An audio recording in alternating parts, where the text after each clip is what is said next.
शामिल करते हैं शामकोट 9 बैंक मोड़ स्टॉप के दोनों तरफ स्पीड ब्रेकर न होने की बाइस आए रोज हादसा होना मामूल बन गए।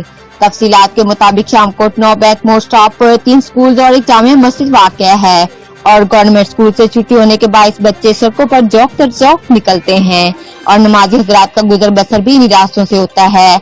अक्सर औकात गाड़ियों की स्पीड तेज होने की वजह से बैंक मोड़ स्टॉप पर कई हादसा रोनुमा हो चुके हैं। मकामी लोगों ने एहतजाज करते हुए हुकूमत वक्त डीसी कसूर मंजर जावेद और असिस्टेंट कमिश्नर जूनियर अदनान बदर हाशमी से पुरजोर मुतालबा किया है कि बैंक मोड़ स्टॉप के दोनों तरफ या तो स्पीड ब्रेकर्स बनाए जाएं या कैच आइज लगाकर कंगनपुर इलाहाबाद दोनों तरफ से आने वाली गाड़ियों की स्पीड को कम किया जाए। इससे हादसात में कमी वाक़ई होगी। रिपोर्ट क्राइम रिपोर्टर जहीर आलम, जियो एक्सप्रेस न्यूज, कसूर।